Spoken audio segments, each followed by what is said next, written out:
is Elbert from Amsterdam, the Netherlands, and I'm founder of the company Inspector Research Systems, also in Amsterdam, the Netherlands. I will give you an introduction about the history of quantified light-induced fluorescence.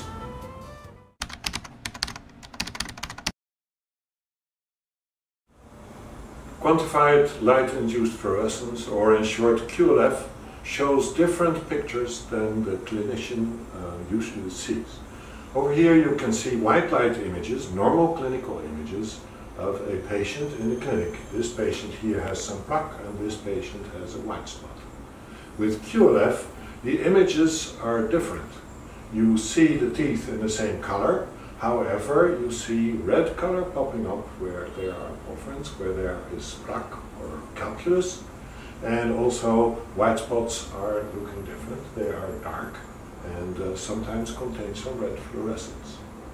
In order to be with our time, that is evidence-based dentistry, we also put numbers to the data. And that is very important because these numbers can show progression of disease. QLF. QLF is actually based on a very simple optical phenomenon. And the phenomenon is that you put blue light with a certain wavelength, 4 or 5 nanometers, onto a tooth. And what happens is that a different color will appear. It's called fluorescence. And the fluorescence is coming from the enamel-dentine junction in the tooth. As you can see here, it is sometimes yellowish, greenish, whitish kind of image and acts like a lamp inside the tooth. And what you see is that the light comes to the eye, and there's also another effect, and that's the effect of red fluorescence. So red fluorescence appears in several parts of the teeth, especially in places of plaque and calculus, and that also comes to the eye, but normally you don't see that. And in this case we put a filter to block out the blue light, and then suddenly we can see the green fluorescence, as it's called, and the red fluorescence very clearly.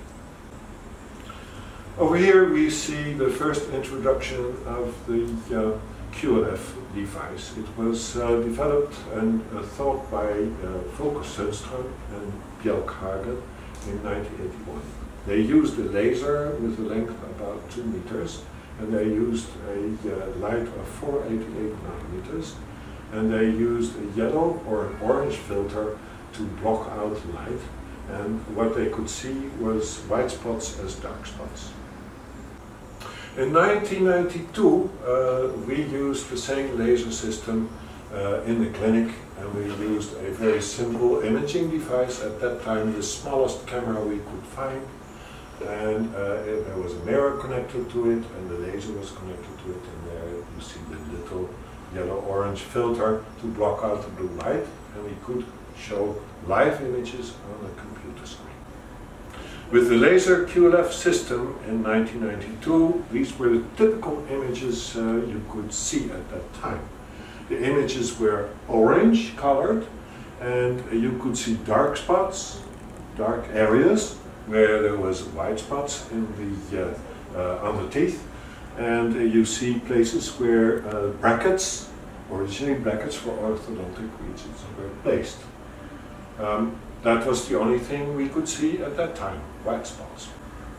So the theory we developed at that time was like this. We had blue light coming in and fluorescing green at that time, or yellow at the enamel-dentine junction of the tooth.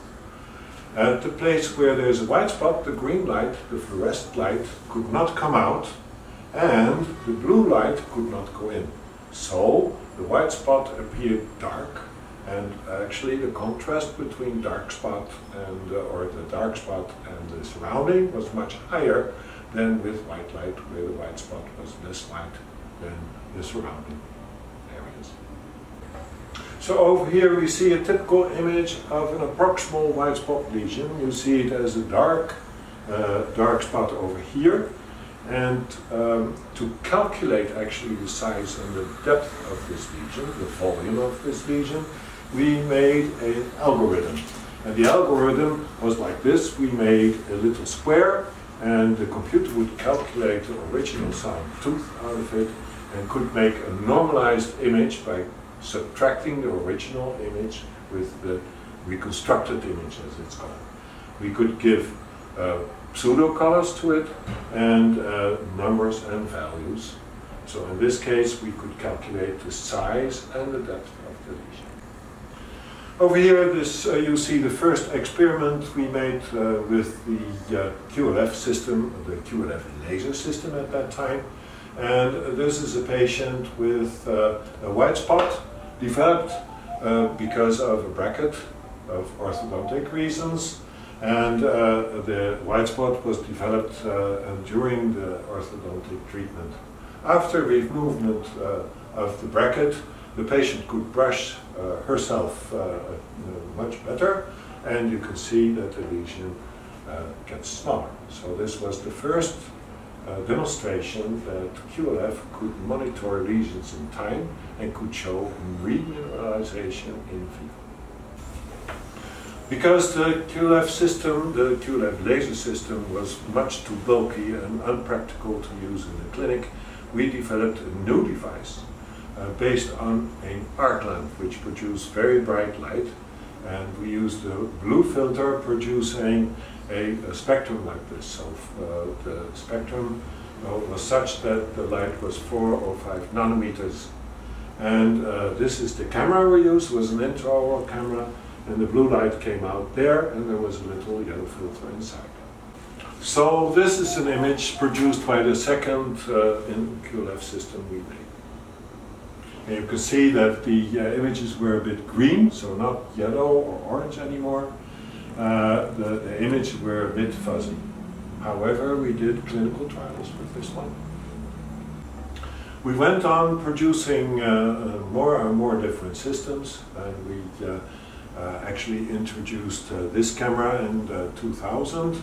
It was quite similar to the very first product we had, but it was infection control-wise much better. Next slide. So these were the images which were produced by the second system, and these were images which were produced by the third system.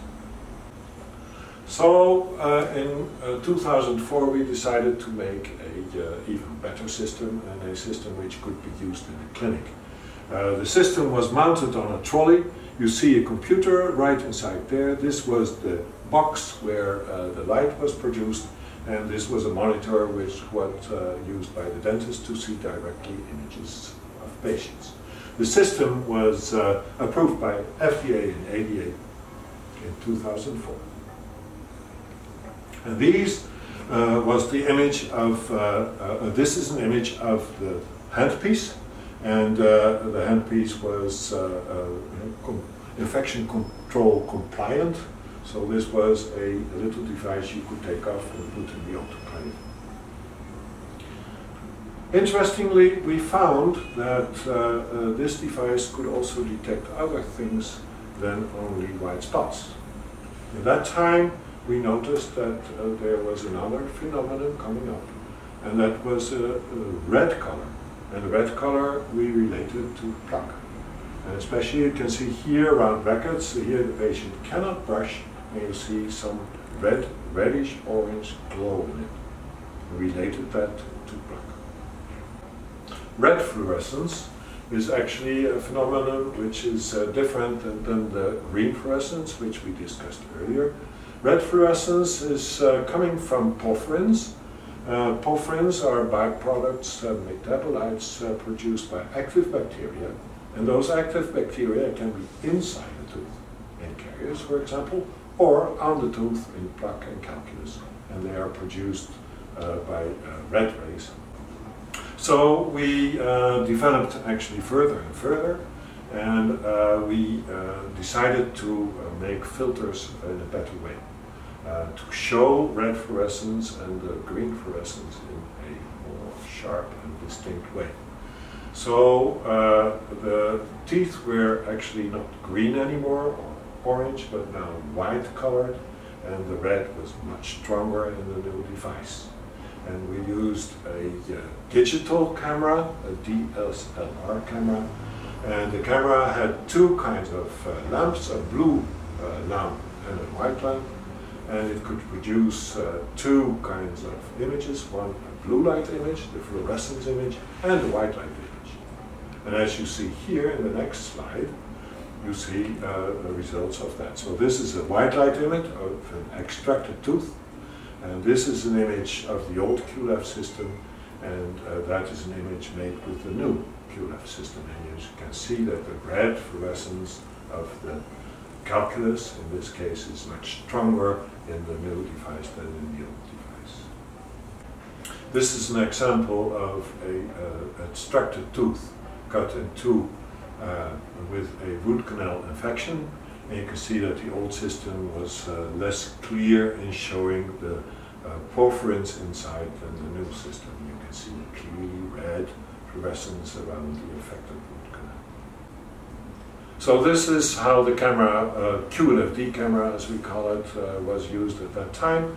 You can make a white light image, and you can make a blue light image. It's automatically done by the computer program, and you get a result like this. This is a healthy person, this is the white light image, and the corresponding qlf fluorescence image.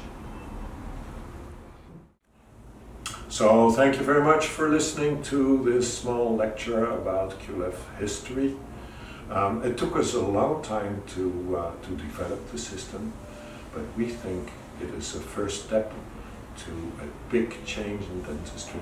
It will be the first stepping stone to the paradigm shift in dentistry. Thank you very much.